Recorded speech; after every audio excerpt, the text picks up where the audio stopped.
Nosotros tenemos dos sistemas que pertenecen al sistema nervioso. Tenemos lo que se llama el sistema nervioso simpático y el sistema nervioso parasimpático. El sistema nervioso simpático es el que se activa ante una amenaza, por ejemplo, un tigre. El parasimpático es el que se activa cuando una persona entra, por ejemplo, en un estado de serenidad y de silencio.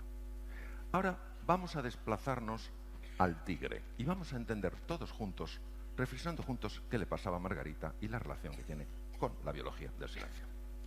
Vamos a ver.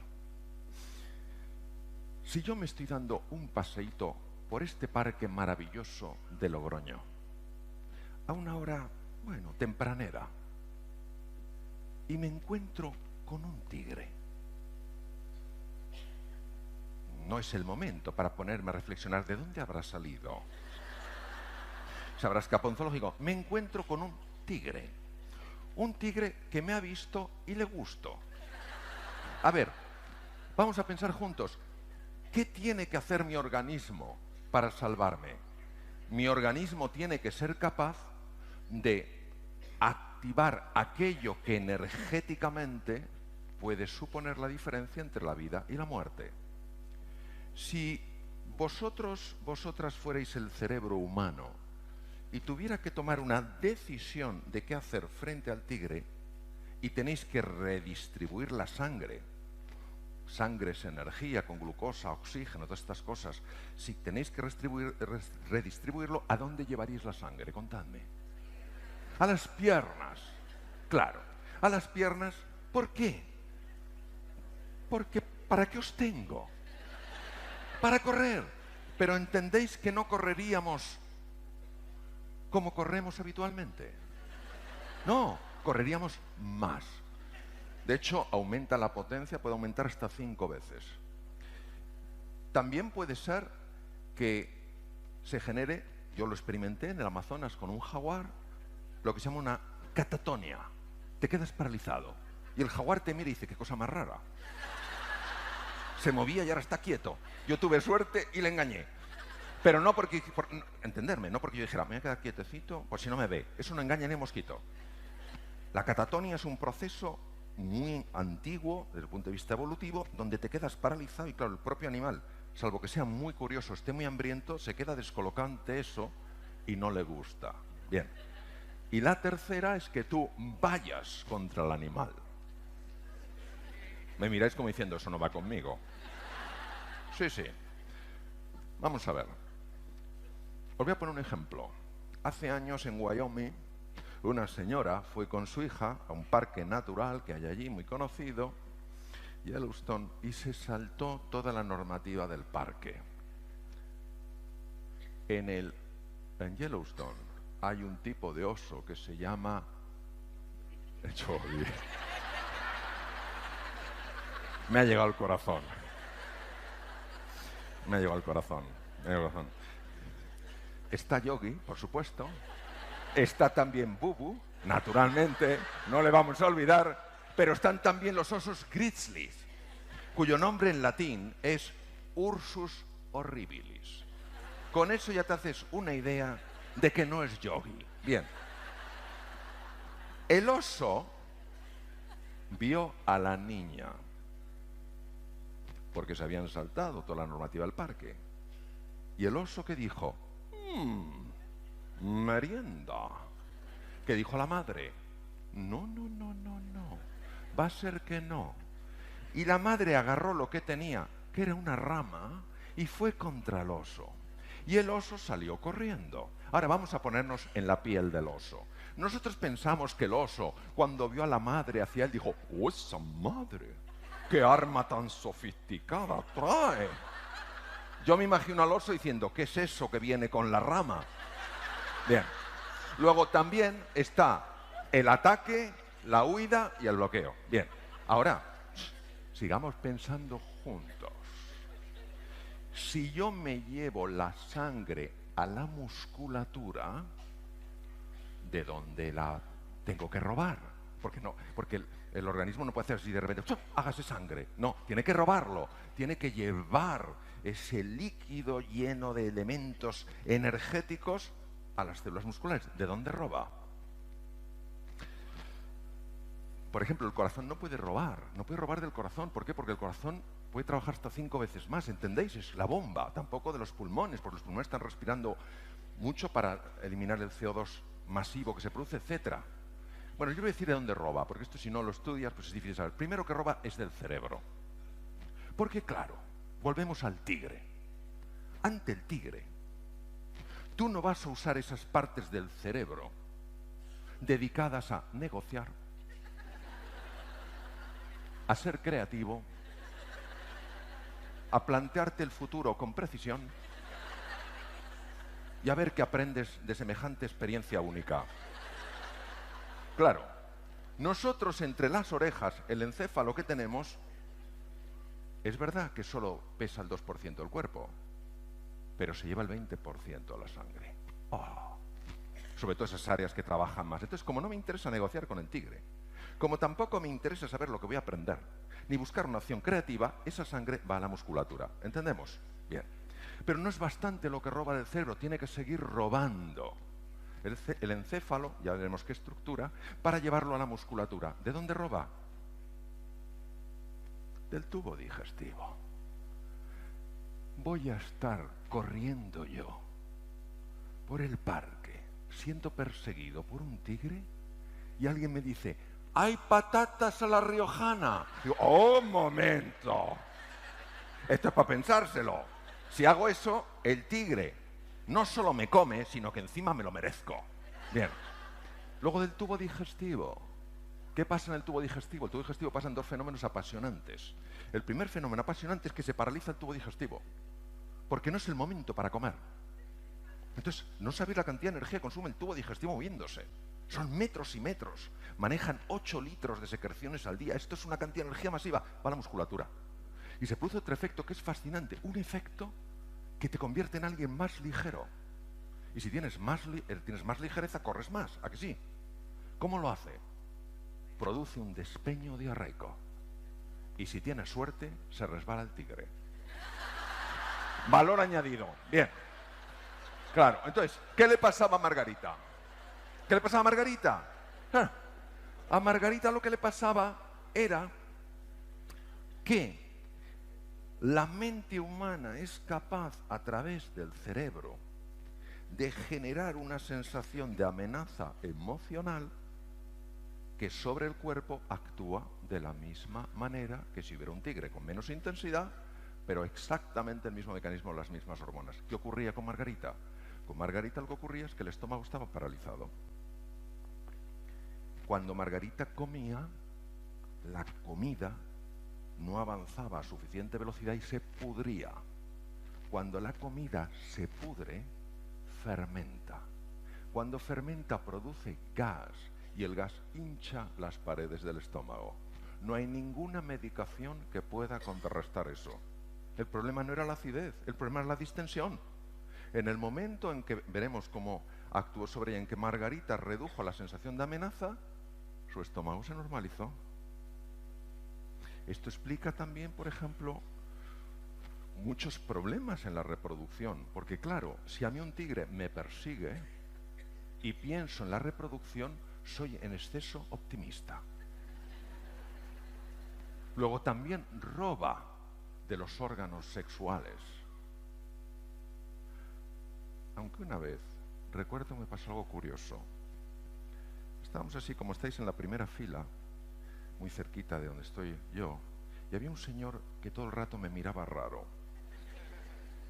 Todo el rato me miraba raro. Y cuando dije que robaba de los órganos sexuales, el tío, no os lo perdáis, me mira y me dice, pero así, claro que estaba muy cerca, me dice: a mí, ni en una situación así, me roban sangre de ahí. Veréis, no sabéis lo que eché en falta. No digo tener un tigre. Me hubiera bastado un tigretón. No se encuentra su instrumento ni con microscopio. No estamos hablando de que la amígdala se haya activado y luego se desactive. Estamos hablando de que estamos secuestrados por la amígdala. ¿Cuáles son las consecuencias de la activación mantenida de la amígdala? Pues el corazón, cuando se activan los mecanismos de supervivencia, puede trabajar 5 veces más. Ya os podéis imaginar que el corazón trabajando 5 veces más de forma continua acaba generando patología cardíaca. Es una de las causas más frecuentes de arritmias no reconocidas por los cardiólogos. Imaginaros además qué pasa con un tubo digestivo que de forma habitual no recibe suficiente suministro de sangre. Se paraliza, ¿lo entendéis? No puede funcionar. ¿Qué pasa con la comida? La comida se pudre, porque no avanza. Al pudrirse fermenta. Al fermentar se dilata el estómago, se produce lo que se llama meteorismo, es el gas en el estómago, y empieza a subir el ácido, el famoso reflujo. Luego, esa bolsa de gas pasa al intestino grueso y es el colon irritable. ¿Es o no frecuente eso hoy? ¿A que sí? Además, afecta al sueño, es una de las causas más frecuentes de insomnio. Afecta, por supuesto, a la fertilidad. Genera tal grado de tensión muscular que acaba produciendo dolores de espalda, dolores en muchos sitios. También altera el sistema de defensa del cuerpo, porque en un mecanismo de supervivencia, el organismo, el cerebro, entiende que lo que nos protege frente a bacterias, virus y tumores no es esencial. Por eso se funciona mucho peor a la hora de defenderse frente a una gripe, un catarro, etcétera, etcétera. Tener activado de forma habitual el mecanismo de supervivencia no solamente genera todos estos problemas incómodos del tubo digestivo, no solamente nos acatarramos con más frecuencia, cogemos gripes con más facilidad, dormimos menos, etcétera, etcétera, sino que también tiene la capacidad de afectar a la genética. Afortunadamente tenemos también otros mecanismos de adaptación. Los mecanismos de adaptación son muy interesantes. ¿Por qué? Porque nos ayudan ante la dificultad de una manera completamente distinta a los mecanismos de supervivencia. Observar, este es un terreno incierto, con peligros, los rayos son 30 millones de voltios, pero también seguro que hay oportunidades ahí.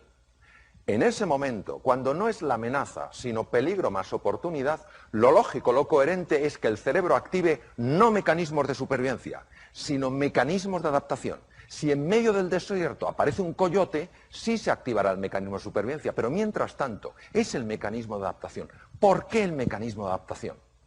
Porque el mecanismo de supervivencia solo nos permite atacar, quedarnos bloqueados o huir.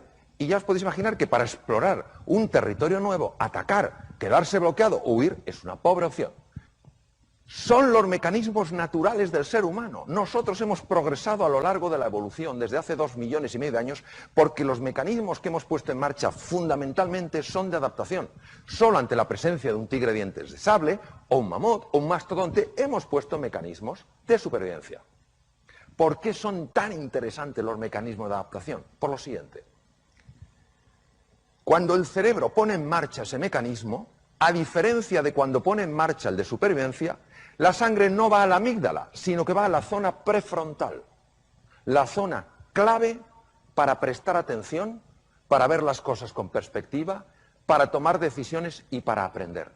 Además, da una orden para que células madre situadas en las cavidades cerebrales empiecen a convertirse en neuronas, y esto se ha probado en adulto. Por eso el mecanismo de supervivencia es el que nos ha permitido aprender cómo entender ciertos patrones en entornos nuevos. Activa la creatividad, la capacidad de atención, la perspectiva, la memoria. ¿Por qué el ser humano moderno tiene de forma habitual, y esto es una cosa súper constatada desde el punto de vista médico, ¿por qué tiene activado de forma habitual sus mecanismos de supervivencia? Si no le ayudan a adaptarse y encima le generan desgaste incluso a nivel celular. Eso es lo que tenemos que resolver. Generamos interpretaciones de amenazas que son creaciones mentales y respondemos como si fueran peligros y amenazas físicas. Ahora, ¿por qué ponemos en marcha estos mecanismos en lugar de mecanismos de adaptación? Entendemos que el cerebro se equivoca, como se equivoca con el tablero.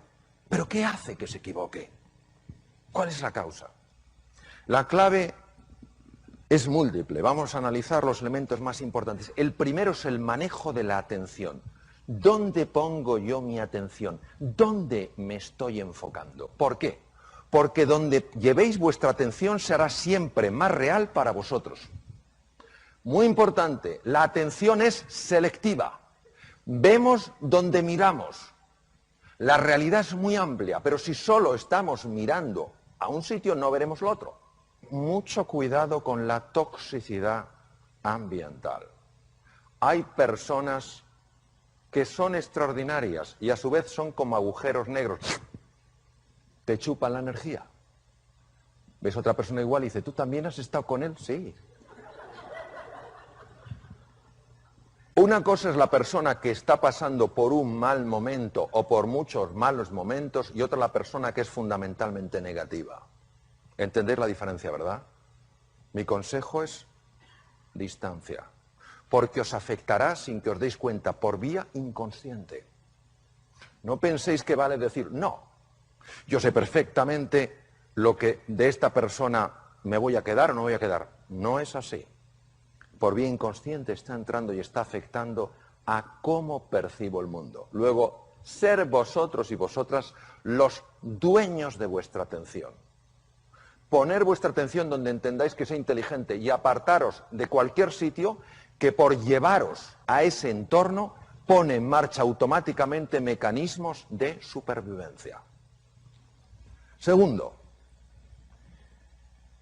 las expectativas que tengáis de vosotros y de los demás tienen por sí solas la capacidad de activar o desactivar los mecanismos de supervivencia. El propio hecho de sentirse animado y de tener altas expectativas y de confiar cambia químicamente la sangre. El primero en el mundo que lo vio fue el profesor Bandura. Siguiente tema. Hemos visto la importancia del foco, que me puede meter en un mecanismo de supervivencia o no. Las expectativas, lo mismo. Bajas expectativas activan mecanismos de supervivencia. Son mecanismos mentales, pero que tienen acceso al mundo físico. El tercero es la forma en la que nos hablamos a nosotros mismos. La voz interior tiene tres formas. La voz de la desesperanza, no hay salida. La voz de la sumisión, si hay salida yo no la puedo encontrar. Y la voz punitiva, si hay salida y puedo encontrarla, no merezco encontrarla. ¿Cuál es el efecto en el cerebro? El efecto es fascinante. Activan la amígdala, ¿os acordáis de la amígdala? Activan la amígdala, pero no frente al depredador. Activan la amígdala desde esquemas mentales, puros. ¿Cómo lo hacen?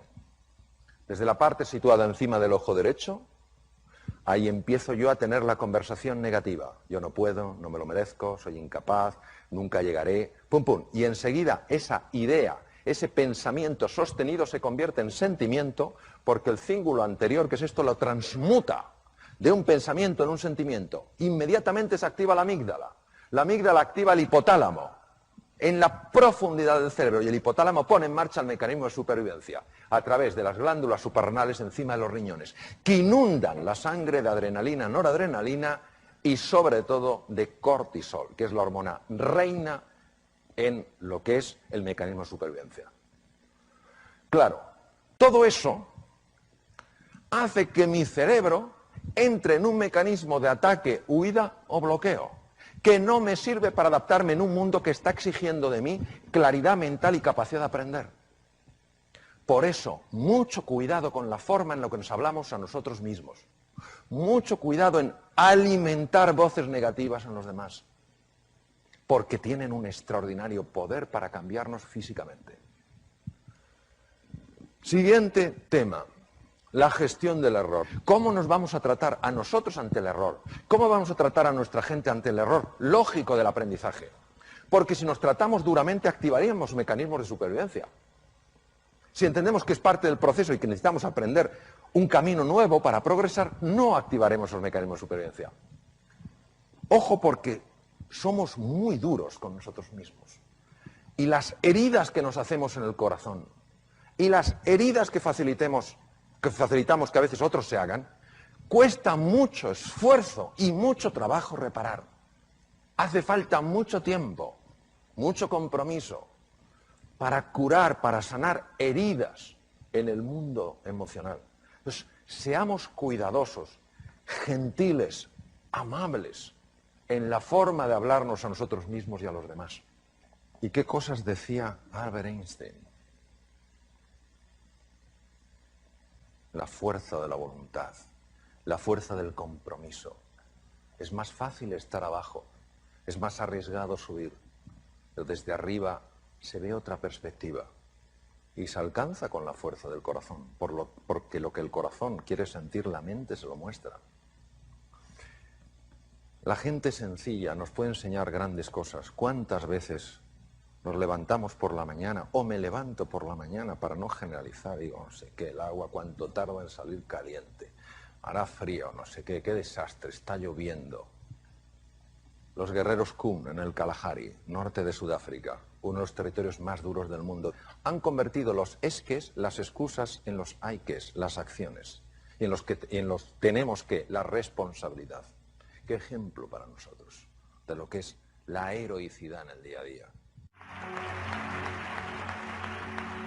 Muchas gracias. Contaras algunas técnicas, consejos o pautas que transmitir a nuestros hijos cuando se ponen nerviosos ante un examen. Esa situación de estrés, de nervios que vivimos, ¿cómo manejarla? El estrés es un campo muy amplio y de gran calado. Entonces, yo lo que te diría es que la razón por la que nos ponemos nerviosos la mayor parte de las veces no es por el hecho en sí, sino por la historia que nos estamos contando acerca del hecho. Es decir, hay un examen y esto obviamente es una prueba. Vamos a ver, si no tienes ni idea del contenido, es normal que estés nervioso. Es decir, pero eso ni lo estamos considerando aquí. Es decir, una persona que se va a un examen y no ha estudiado nada, ya le puede decir, ponte a hacer un poco de mindfulness, no te va a venir la ciencia infusa. No te va a venir la ciencia infusa. O sea, no te va a venir la ciencia infusa. Entonces, estamos hablando de una persona que por lo menos ha hecho un esfuerzo, tiene un cierto conocimiento del contenido y lo que quiere es expresarlo bien. ¿Por qué se pone especialmente nerviosa esa persona? Por lo que se está contando a sí misma.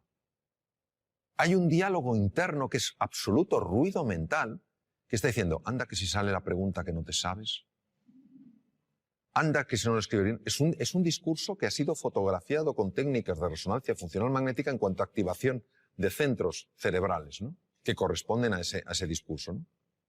Yo te diría que hay varias cosas que sabemos que ayudan a reducir ese estado de ruido, vamos a llamarlo ruido mental, es decir, ese nerviosismo como consecuencia de ruido mental.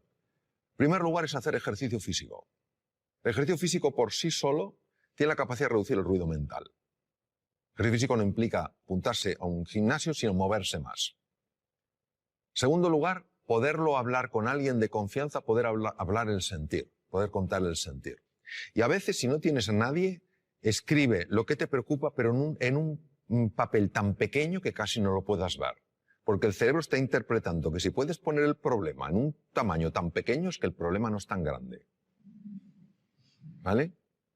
La siguiente cosa que te diría es que se entrenen en una cosa que cada vez tiene, pero por pura lógica, más difusión, que es todo lo que es los estados contemplativos de la conciencia, que no es más, o mindfulness, que lo único que significa es que se entrene en prestar atención a las cosas que son reales, como su respiración, como las sensaciones del cuerpo, porque el otro es mental. Entonces, cuando la narrativa no recibe la misma atención, empieza a tener menos impacto. Y hay una cosa que es clave en el adiestramiento, y yo he visto su tremenda eficacia, que es acostumbrarte a traer la atención al aquí y a la ahora. Es decir, por ejemplo, vamos a suponer que uno de tus hijos está preparándose para el examen y está nervioso como puede estar uno de los míos y cualquiera de nosotros. Esto es una cosa que todos podemos compartir y relacionarnos perfectamente con esa situación. Entonces, claro, empieza a pensar, no, si hubiera estudiado más, si ya me lo decía mamá, no veas tanta tele y estudia un poco más, y no lo he hecho. Anda que si ahora lo hago mal el examen, fíjate qué cosa, qué truco tan sutil y demoledor de lo que se llama la mente dualista.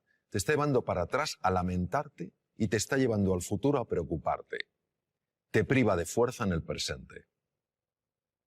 Y una cosa que procuro entrenar todo lo que puedo es cuando veo que me estoy lamentando de algo del pasado, inmediatamente vengo al presente.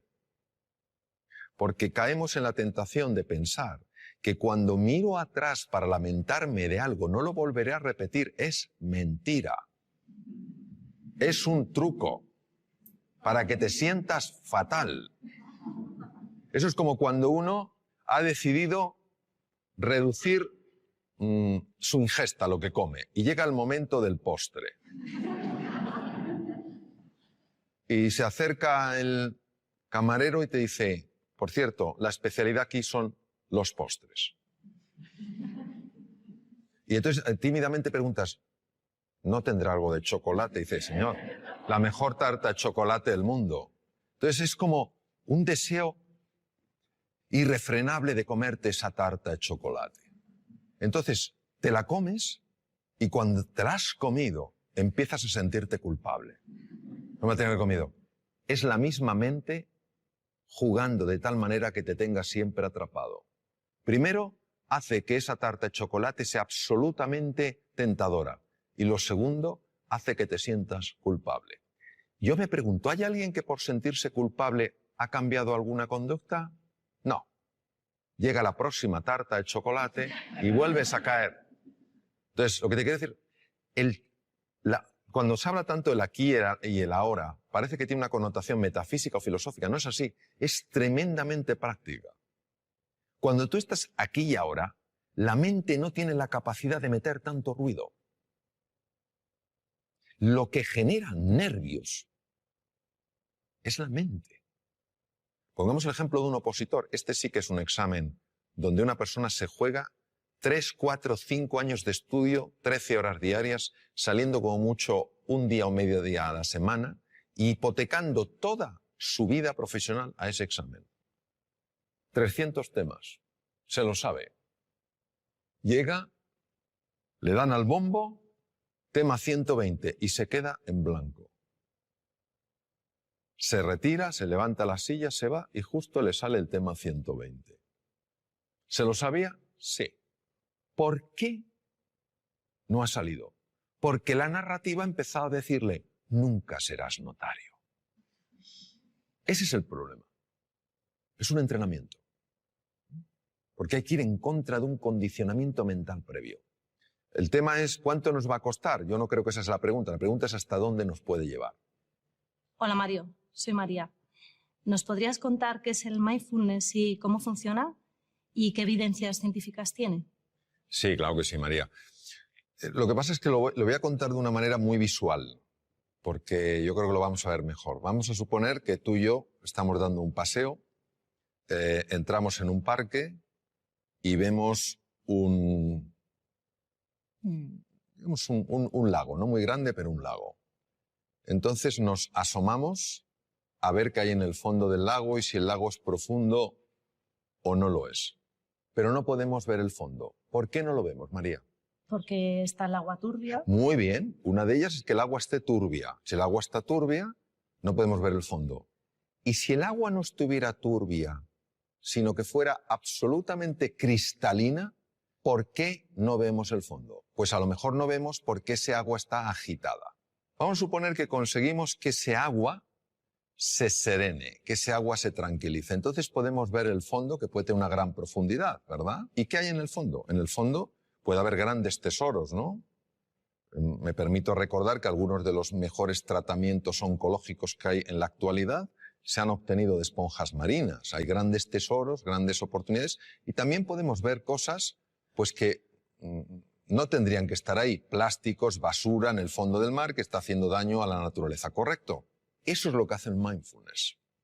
Nuestra mente está agitada, y como está agitada, no vemos nuestro potencial, ni tampoco vemos aquello que nos está lastrando.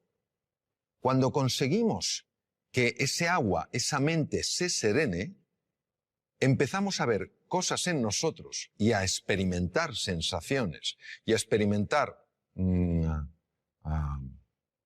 realmente descubrimientos, revelaciones, en el sentido de cosas que estaban veladas y se ven, que tienen un poder transformador en la vida. Y también empiezas a ver aquellas cosas que no habías visto de ti y que realmente te están haciendo la vida difícil. Y a veces para poder limpiar un poco el agua, hay que descubrir dónde está la suciedad. Esto es lo que permite el mindfulness. El mindfulness es un ejercicio puro de la atención para serenar esa mente que por razones que todavía no conocemos está agitada. Y como está agitada, no podemos reconectar con nuestro potencial oculto, ni sabemos por qué tantas cosas que son pequeñas nos alteran de una manera tan grande. El mindfulness ya está descrito en la literatura india desde el Bhagavad Gita de hace 3.500 años, cuando Krishna le dice al príncipe Arjuna, la mente es difícil de manejar como el viento, y cuando cerca del Nepal el príncipe Gautama Siddhartha, Sakyamuni Buda, el primer despierto según el lenguaje sánscrito, descubre que el dolor es parte de la vida, pero el sufrimiento lo genera este movimiento en la mente. Y que la forma de combatir ese sufrimiento es estabilizar la atención, alejándola de esa narrativa, de esa rumiación constante, de ese ruido que nos impide reconectar con lo que somos. La evidencia científica, pues mira, la evidencia científica es aplastante.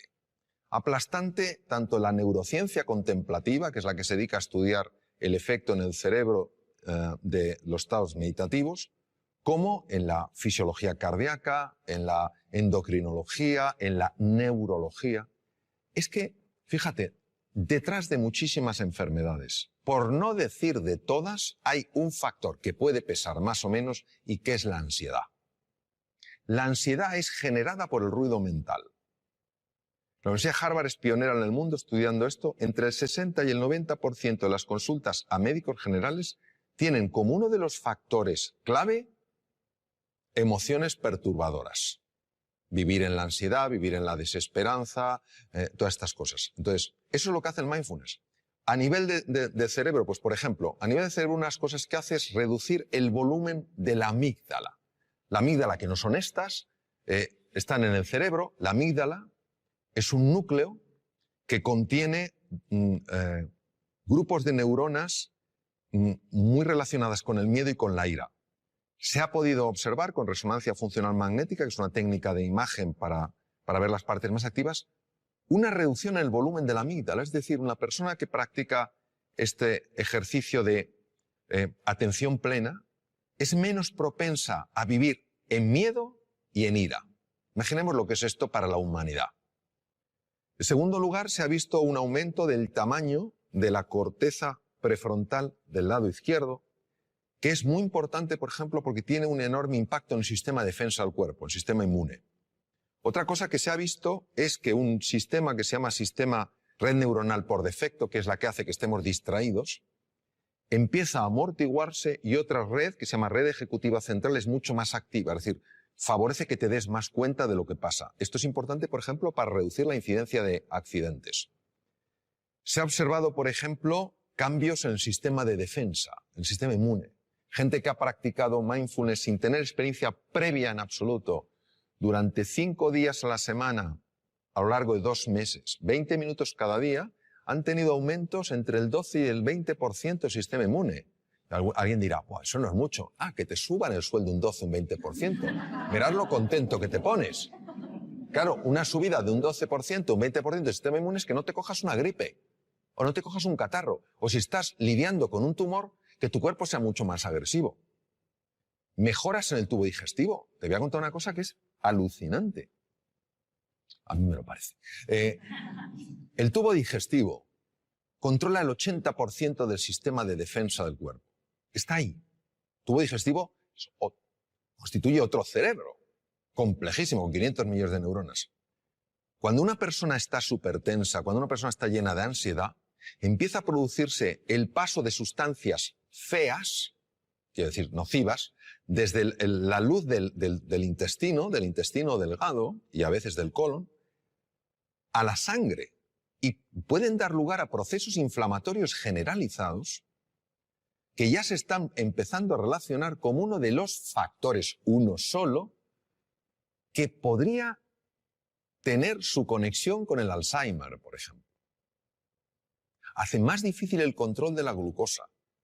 Es alucinante. Entonces, cómo el mundo emocional, perturbado por una mente agitada, acaba afectando todo el cuerpo. Hay estudios, por ejemplo, la aplicación de mindfulness a personas que están diagnosticadas de esclerosis múltiple, que es una enfermedad degenerativa del sistema nervioso, y se reduce la aparición de brotes, evoluciona por brotes, son menos intensos. Se está aplicando un montón de cosas, es decir, y además por centros tremendamente serios, donde la investigación no es cuestionable ni anden buscando especiales resultados, sino que están muy bien controlados. Lo que pasa es que esto, que tiene 3.500 años de antigüedad, solo le hemos dado una credibilidad cuando una serie de científicos se ha decidido a estudiar qué ocurre en el cerebro y en el cuerpo cuando una persona entra en estos estados de enfocarse en el aquí y en el ahora. Y también nos ha ayudado a darnos cuenta de la jaula de grillos que tenemos en la cabeza. Y que es una cosa difícil de creer. Que te pasa una cosa que te disgusta por la mañana y te está rumiando hasta la noche. Pues parece que somos vacas. Y que el simple hecho de parar eso hace que el organismo, que tiene una capacidad natural de recuperación, pueda recuperarse. No hay nada mágico aquí. Bueno, sí hay mágico. Que la vida es mágica. Eso es lo que hay de mágico. Pero a veces estos diálogos que tenemos bloquean la magia, no porque la anulen, sino porque no la dejan florecer. Te he oído decir que la mayoría de los seres humanos se mueren con la música dentro sin haberla oído sonar. ¿Qué quieres decir exactamente con eso? Y bueno, para los futuros padres, ¿qué podemos hacer para que nuestros niños no les pase esa cosa, ¿no? Recuerdo una cosa que leí de Víctor Hugo que me impresionó mucho, ¿no? Víctor Hugo decía, el problema nuestro no es que nos vamos a morir, es que no sabemos cómo vivir. Y había un filósofo danés, Søren Kierkegaard, que decía, la vida solo se puede vivir mirando hacia adelante, solo se puede entender mirando hacia detrás. En los momentos donde ya esta existencia nuestra se acaba y una persona mira hacia atrás, y lo sabemos sobre todo por los escritos de Elisabeth Kubler-Ross, que estuvo con muchas personas en esa situación, uno se da cuenta de la cantidad de cosas que podía haber hecho y no hizo. Cuando yo hablo de la música, yo creo que todo ser humano tiene música. Lo que pasa es que está acostumbrado no a oír su música, sino a oír su ruido. No tiene nada que ver el ruido con la música. Y si te das cuenta y ves una partitura, si todas las notas fueran pegadas una detrás de otra, no tendríamos música, tendríamos ruido. Lo que hace que tengamos música es que haya espacios de silencio. Son esos espacios donde no hay ninguna nota los que permiten que en vez de ruido haya música. ¿Qué quiero decir? Quiero decir que esta vida, yo creo que el tiempo que la vivamos es una vida para vivirla con intensidad, con dificultades, con desafíos, que nos enfoquemos en lo que realmente es relevante. Que cuando llegue el final de nuestra vida, digamos como Neruda, confieso que he vivido. Que podamos decir, confieso que he vivido la vida y no que la he visto pasar. Y esa toma de conciencia, esa reflexión es lo que creo que nos puede ayudar sencillamente a que la música emerja, porque el ser humano está llamado a eso, a hacer sonar su música. O sea, todos tenemos una música y es una música preciosa, todas diferentes, todas complementarias. Eso es lo que quiero decir, que no nos conformemos con vivir una vida de ruido, sino que vayamos encontrando esa música a base de enfocarnos en las prioridades, para que al final de nuestra vida podamos decir, como decía Neruda, confieso que he vivido. Hola Mario, soy Charo y mi pregunta es la siguiente. ¿Por qué los humanos tropezamos 100 veces con la misma piedra? Bueno, me temo que en este caso la respuesta será de menor nivel que la pregunta. Yo creo que los seres humanos tropezamos 100 veces sobre la misma piedra por falta de humildad. La humildad es para mí la virtud más grande que existe porque es para una persona probablemente la más difícil de vivir plenamente, que no es la modestia, no es ser una persona así apocada, es la humildad de corazón. Cuando una persona es realmente humilde, y no lo digo por mí porque desafortunadamente no lo soy, pero sí por personas con las que he estado, grandísimos seres humanos con una humildad aplastante, son personas que tienen mentalidad de principiante. Es decir, puede ser un premio Nobel y te está escuchando como si fuera un alumno tuyo. Pero ¿yo qué le puedo enseñar a este hombre? Pero está plenamente ahí. Cuando comete un error, lo que más le interesa no es buscar culpables, ni en él, ni en ella, ni en los demás, sino averiguar qué es lo que ha pasado. Es una mentalidad mucho más científica, interesada, curiosa, que una mentalidad enjuiciadora. Porque creo que cuando una persona es humilde y tropieza con una piedra, está dispuesta a reconocer que ha tropezado con una piedra y no a intentar ocultarse ante sí misma o ante los demás qué ha sucedido. Porque creo que cuando una persona es humilde y tropieza con una piedra, se deja asesorar, pregunta, escucha, pide ayuda y se deja ayudar. Creo que nuestra soberbia nos mata. Literalmente. No queremos aceptar las cosas como son. Queremos que sean a nuestra medida. Queremos que la vida se pliegue a nuestros deseos. Por eso no fluimos con la vida. Cuando aparece algo que no nos gusta, nos preguntamos ¿por qué? En lugar de ¿para qué? Y todo eso creo que es lo que hace que nos cueste aprender. Y si yo lo llevara a una metáfora, creo que la vida se vive en plenitud cuando el que pilota el coche es la conciencia. Y en el copiloto va el ego. Pero cuando el ego es el que pilota, te puedes tropezar 100, 1000, 100.000, que nunca aprenderá. Bueno, creo que ha llegado el momento ya de terminar. Aparte de expresaros mi profunda gratitud por las dimensiones tan amplias y profundas de vuestras preguntas, pues un poco resumir, tal vez desde otro ángulo, lo que hemos estado hablando, que es que el ser humano es indivisible. O sea, una persona puede tener un hígado, pero una persona es más que su hígado. No somos casos clínicos interesantes, sino seres humanos completos. Y que la faceta física, el cuidado del cuerpo, de la nutrición, el hacer ejercicio físico es muy importante. La faceta mental, dormir bien, dormir suficiente es importante. Es más importante dormir que comer, fisiológicamente hablando. Que la faceta mental es clave, que tenemos que aprender todos a gestionar mejor nuestra mente, a enfocarnos en lo esencial, a usar un lenguaje que nos ayude, no que nos anule, a interpretar las cosas de una forma que nos permita salir adelante, no quedarnos atascados, ¿no? Que el elemento afectivo es esencial, buscar lo positivo en las cosas, más que los porqués, los paraqués, más que los esques, pues tal vez los hayques. A lo mejor más que solo me queda, pues los aún me queda, ¿no? Y que luego hay una dimensión espiritual en la existencia humana que es muy importante y que nos abraza a todos, que es la vida con propósito. Es decir, que nuestro propósito no es solo experimentar la felicidad, sino ayudar a otros seres humanos también a ser felices. El origen del estrés es la percepción de que uno está en un mundo incierto, en un mundo que no puede controlar. Hay una variedad de estrés, que es el eustrés, que es positiva, donde ante el desafío, el reto, una persona se crece.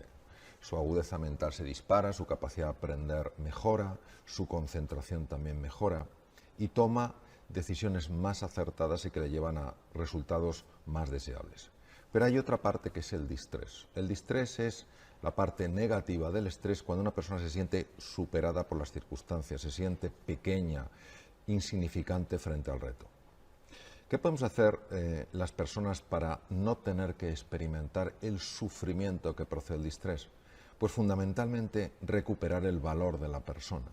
Es decir, muchos seres humanos hoy se sienten vistos y tratados como si fueran objetos o simples medios para conseguir cosas, sea poder, sea dinero, sea fama, sea prestigio. Recuperar el valor de la persona, que no es nada azucarado ni blandito, es algo trascendental en el ser humano, es decir, sentirse valorado, sentirse apreciado, sentir que se cuenta con uno en los proyectos, que se respeta el punto de vista aunque sea distinto del de la mayoría. Todo esto hace que esta forma negativa del estrés llamado distrés vaya desapareciendo. La angustia es un proceso muy asociado al sufrimiento humano. Una persona se angustia cuando proyecta en el futuro un problema y también proyecta su incapacidad para resolverlo. Entonces empieza a sufrir ya por algo que realmente todavía no ha ocurrido. Uno de los mejores sistemas que yo conozco, por no decir el mejor que conozco después de haber explorado muchos de ellos, es el mindfulness. Es decir, el mindfulness lo que te lleva es sencillamente, no es ningún abordaje raro, es un abordaje muy sencillo y muy profundo. Lo que te lleva es estar en el aquí y en el ahora. Es decir, no permite que la mente te proyecte al futuro y te proyecte para ver todas las desgracias que te pueden ocurrir. Ni permites que te proyecte hacia el pasado para ver todas las cosas de las que te lamentas, sino que te hace mantenerte en el presente. Cuando una persona aprende a estar en el aquí y en el ahora, es muy difícil que experimente ansiedad o angustia al nivel que experimenta alguien que no tiene de alguna manera adecuadamente gestionada su mente. Por eso me parece que también es muy importante. ¿El estrés y la angustia tienen conexión? Claro que sí. ¿Y la depresión? La depresión es un campo muy complejo. La persona que sufre una depresión clínica lo pasa francamente mal. Es una persona que prácticamente no disfruta con nada, ni con un precioso amanecer, ni con una relación afectuosa. Y hoy sabemos que la depresión y la ansiedad son primos hermanos, pero casi hermanos. Es decir, que un proceso largo de ansiedad, un proceso largo de angustia puede terminar en una depresión. Y es curioso porque en este sentido Sigmund Freud decía que la depresión es la agresión vuelta contra uno mismo. Cuando uno estudia la mente humana y empiezas a ver con qué frecuencia la mente sabotea tus mejores esfuerzos para salir adelante en la vida, pues te das cuenta que algo tan poderoso todo el día actuando en contra tuya, pues no es de extrañar que te lleve a una depresión. Entonces, en resumen, yo diría que hay dos cosas que podemos hacer. Primero, tratar a los demás de verdad como personas. Pueden ser distintos a nosotros, pero no tienen por qué ser distantes. También ellos quieren ser felices, también quieren ellos sufrir menos, y no podemos permitir que formas distintas de ver la realidad nos separen como personas. Y en segundo lugar, hacer trabajo interior para encontrar ese silencio donde está el más bello de los sonidos, que no es la ausencia de sonido, es la ausencia de ruido. Cuando tú vas entrando en ese silencio y la mente se va apaciguando de forma natural, el cuerpo se recupera, la energía aumenta y la claridad mental también se dispara. Entonces, esas son las cosas que aparentemente son muy sencillas, pero cuando uno las estudia se da cuenta de que tocan los rincones más profundos del ser humano. Estupendo, Mario. Fantástico.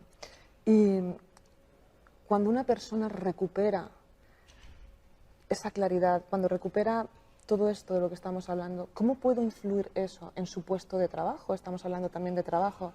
¿De qué manera puede beneficiar a la empresa que la persona recupere ese equilibrio? Sí, ha habido una serie de investigadores a lo largo de la historia que han hecho aportaciones verdaderamente importantes. La lástima es que muchas de esas aportaciones no salen de los centros de investigación y personas que no están en ese mundo pues tampoco saben de qué manera se podrían beneficiar de esas investigaciones y de esos descubrimientos.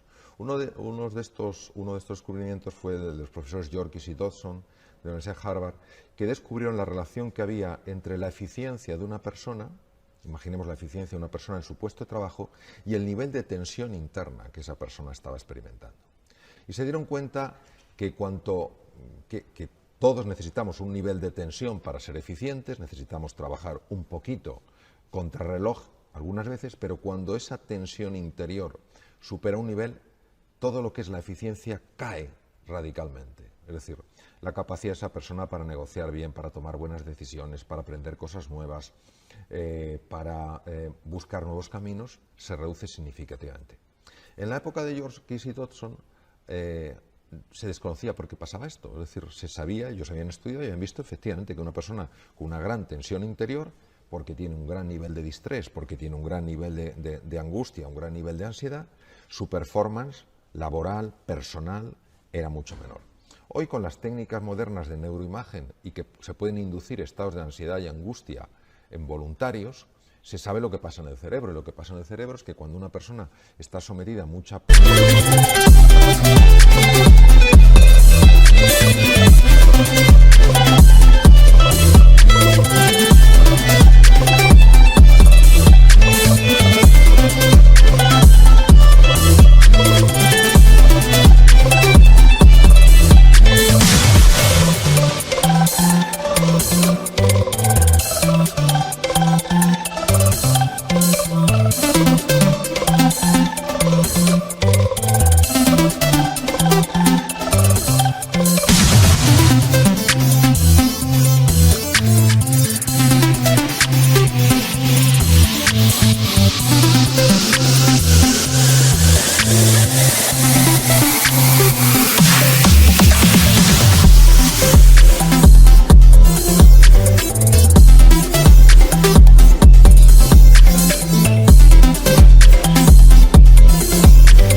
partes enteras de su cerebro empiezan a alterarse.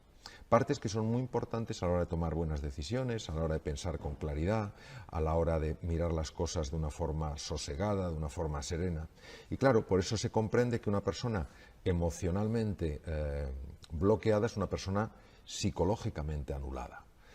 Por eso tiene tanta importancia buscar espacios de silencio, espacios de recogimiento y sentir la cercanía de otras personas. Personas que sabes que si te caes y cometes un error, no te van a señalar con el dedo, sino que te van a ofrecer una mano para levantarte. Son cosas sencillas, pero tienen un impacto, como decía antes, muy profundo en el ser humano. Y por eso las personas felices, las personas que se sienten rodeadas de otros seres humanos que se interesan por su bienestar, que forman parte de proyectos que son inspiradores, son personas que esto, vamos, no tenía la ciencia que haberlo demostrado. Intuitivamente es algo que uno ve con absoluta claridad. Son personas mucho más creativas, mucho más proactivas, dan muchas mejores iniciativas. A veces a mí me sorprende cómo nos cuesta tanto ver esta relación tan evidente. Última pregunta, Mario. Fantástica tu respuesta, como siempre. ¿Qué les podríamos decir a empresarios y a empleados para que mejoren o hagan más amable esa convivencia dentro de la empresa? Bueno, yo les diría lo que mostró el profesor Rosenthal, también catedrático de psicología en Cambridge, lo que demostró el profesor Rosenthal, que se llama el efecto Pigmalión. Cuando profesores trataron a niños como si fueran realmente brillantes, porque alguien les había dicho que eran muy brillantes, las puntuaciones de esos alumnos mejoraron de una forma extraordinaria. Su nivel de aprendizaje aumentó de una forma verdaderamente llamativa. Cuando a los profesores se les dijo que otros alumnos eran torpes, no importaba lo que hicieran esos alumnos, al final su performance era muy bajo. Es decir, la imagen que tenía el profesor inconscientemente influyó en los alumnos. Si el profesor tenía la imagen de que ese alumno era un alumno muy bueno, pero el alumno no aprendía, el profesor se lo explicaba de otra manera. Si el alumno cometía un error, el profesor automáticamente interpretaba que hasta la gente más brillante comete errores y no valoraba especialmente ese error, sino que le ayudaba a aprender de eso que había pasado. Pero cuando el profesor pensaba, creía que ese alumno era torpe, si ese alumno no aprendía, automáticamente decía, ¿cómo va a aprender? Si es incapaz de aprender. Cuando el alumno cometía un error, no lo percibía como el otro, lo percibía como una muestra clara y diáfana de la incapacidad de ese alumno. Es decir, lo más importante es cómo ves tú a los demás.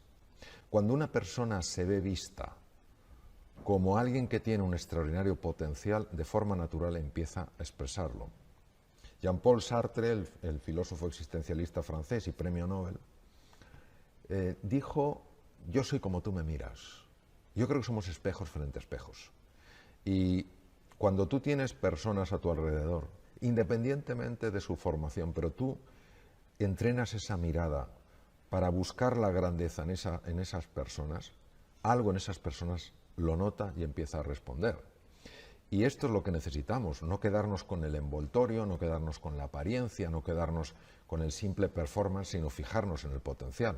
De hecho, para mí la gran diferencia entre un manager y un líder es que el manager solo se fija en el performance, en lo que una persona hace. Un líder también se fija en el potencial, que es lo que esa persona podría hacer. Y continuamente, en cualquier interacción, está interactuando con eso. Estamos hablando de una parte muy sutil y muy profunda de la persona. Pero lo que es innegable es que esa persona que se siente vista como alguien que pueda aportar cosas valiosas, como alguien en quien se confía, empieza a desplegar un talento sorprendente. Y si no, que cada uno revise su historia personal y verá con claridad meridiana que ha habido una serie de personas, pocas habitualmente, que gracias a ellas tú has confiado más en tus posibilidades, has tomado decisiones que te asustaban y que te han abierto mundos. Entonces, claro, ser una persona de esta calidad es un legado maravilloso para el mundo. Porque, claro, cuando tú eres capaz de transmitir a alguien, tú de verdad vales, yo creo en ti, y como consecuencia de eso esa persona da un giro a su vida claro, esa persona a su vez va a influir en otra, y esa en otra, y esa en otra. Y resulta que tú estás dejando un legado no para la siguiente generación, sino mejor para decenas de generaciones posteriores. Entonces, claro, es una pena que dejemos pasar esta oportunidad que, como decía Epítaco de Mitilene, uno de los 7 sabios de Grecia, la oportunidad es una puerta que nos abre infinitas posibilidades.